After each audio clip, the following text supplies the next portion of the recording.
the unique Halloween haunted house advent calendar, part 4.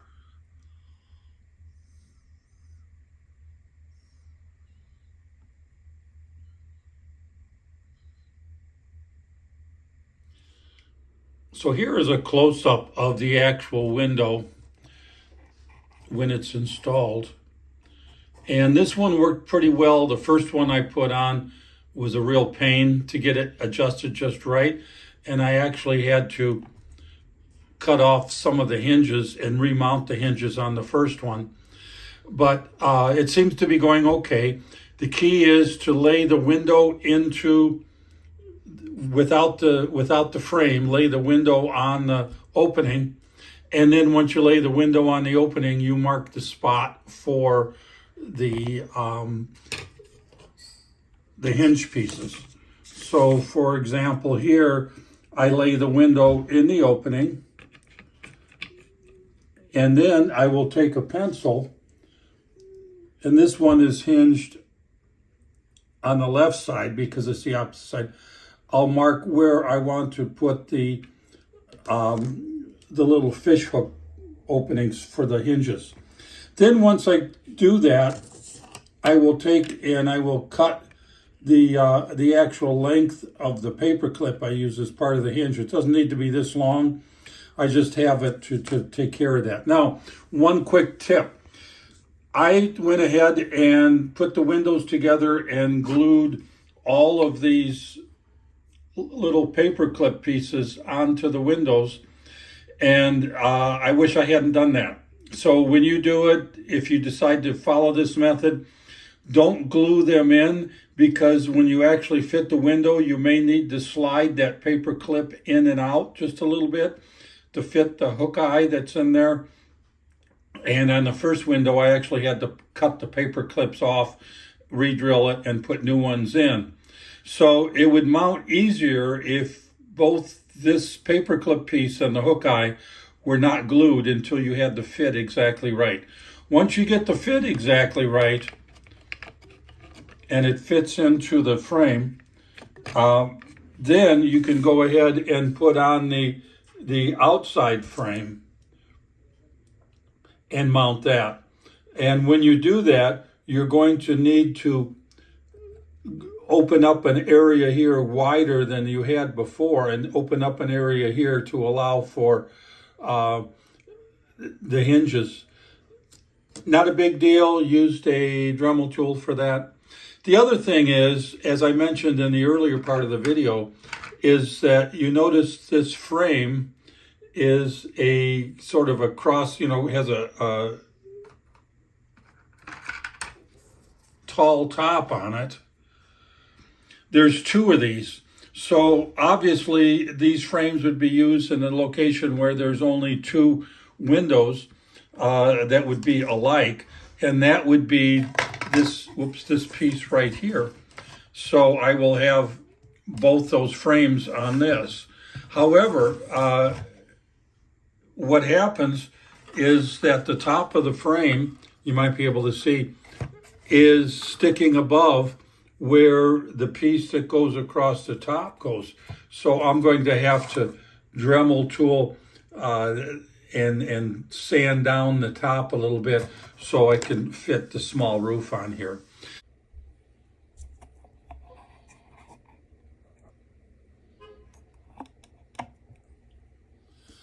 One of the things that is interesting is you notice that I have these curved window frames, and they come in a variety of different sizes and looks. The window frames come in square, and then there are some that look like this. And then there are a couple that are almost like a little doghouse look. So when you look at the diagram for the build on this, it shows that the majority of the windows on the house are all round. But when you get the kit, at least the kit that I got, I only have 4 of these round ones. The rest are, and see, you can take a look at this and you can see that all the windows look like they're round, and the entire front of the house as far as the frame goes. And we don't have that many frames that are round. So I have 4 round ones, and I can put that on the roof. And the rest are pretty much the square ones, and I think the front of the house is going to be the square ones. And then I've got a few others. So I believe I'll be able to make it look proportional and uniform by using round up here and square ones here, and then some of the others on the side. But I find it interesting that they actually did that, and that they didn't have the same types of windows as in the front. A couple other items that we use throughout this. This is dental molding, and I've already beat it up some. I have to do a dark wash on this, and it's going to go underneath the house like this, and it'll bring a nice little level of detail to it. Of course, it's way too clean right now. I've got to dirty it up some, like the windows. And then the other thing I've got is a blended turf fine green. It's Hobby Lobby carries this stuff, and it's used for railroads, and it makes grass. I mean, you can put glue down on a surface, and it makes it look like grass. So I'm going to put it actually on the roof in little spots, and it's going to look like mold or mossy roof. So I want to see what that looks like to make it look a little darker. Now, I already mentioned the windows will be fish hooks.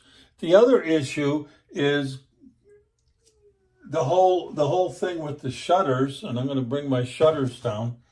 A couple items with the shutters. This is what the shutters look like. You have a left shutter and a right shutter, and they get mounted up here. Now, the shutters get hooked in with these little attachments,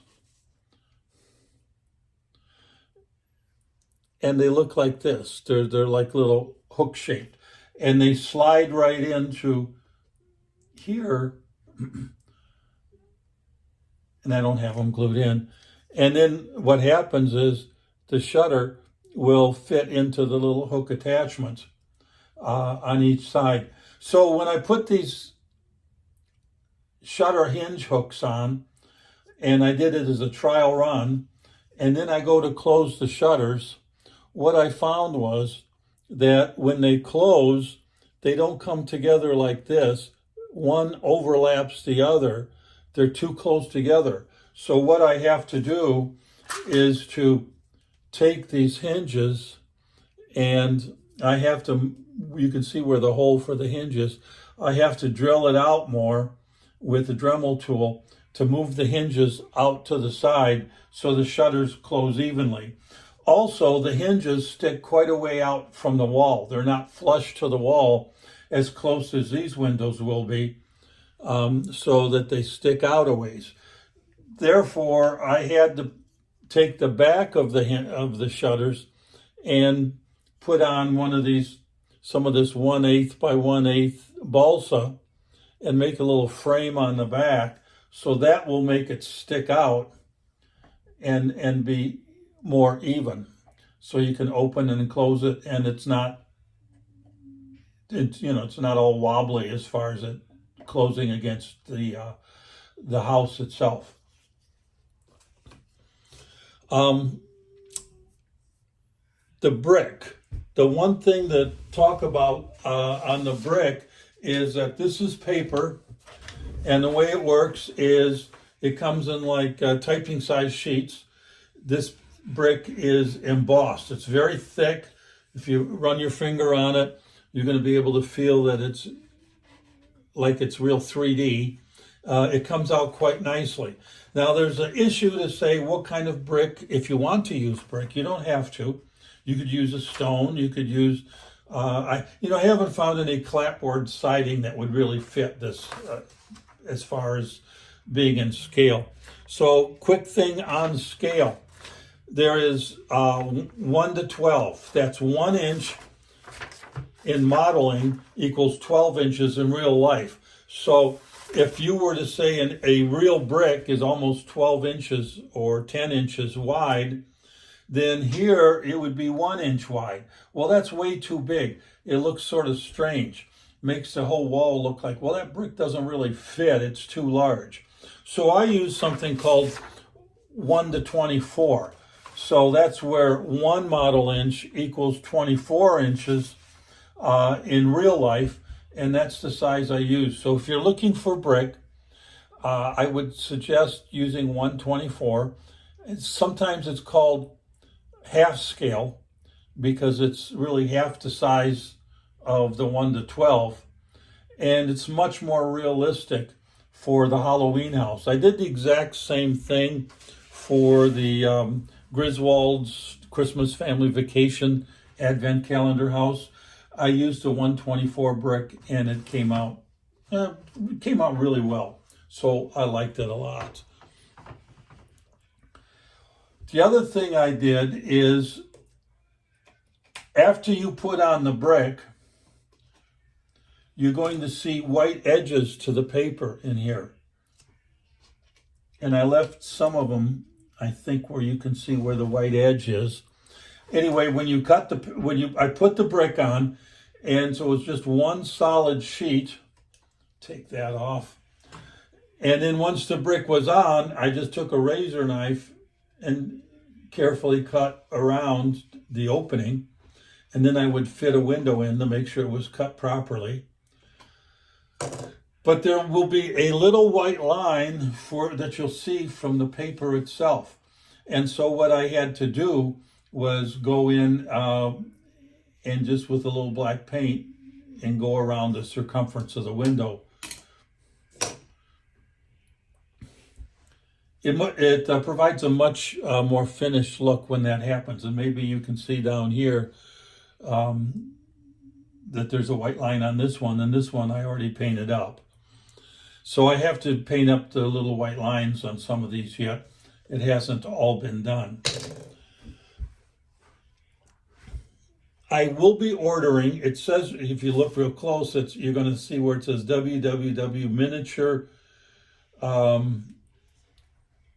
miniatures.com. MINIATURAS, miniatures.com. And it says that right below. That was on the bottom of the brick paper. Since I don't really care about that. I mean, the sheet fit on here really nicely. I left that down here because I'm going to get a stone 1:24 scale, and I'm going to wrap stone around here so that you'll have a sort of a 3D stone base. And I may actually take and bring this out a little bit with wood. So I'm mentioning that I had the balsa wood, the 1/8 by 1/8. The other wood that I ordered, and I've used a little bit, but not as much as I might thought I would have. Well, actually, this is the 1/4 by 1/4. Remember in parts 1 and 2, I said reinforce the inside of this, and I actually went through a whole pack of this. This is my second pack, but I probably don't need it so much anymore because I'm pretty well done with putting the building together. And the third set of wood I got is bamboo strips, and they're flat,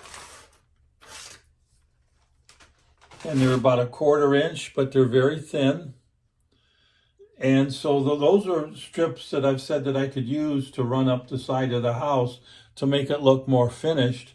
But I would make it white, because probably it would have been white originally.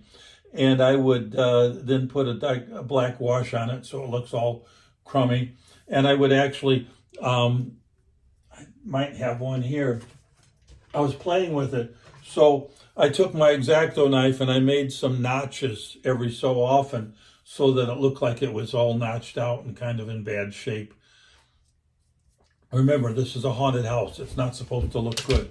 And you might have noticed that just as I did the edging of the roof in the 1/8 by 1/8 here, I also did edging of the roof in the 1/8 by 1/8 up here.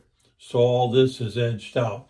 Now my plans are to paint the roof itself, this pretty much a real dark stain in black, and I've done a little bit on the roof that goes up here, and it's going to look like this. So it's dark stain, and then I washed it with some black to make it really dirty and crummy looking.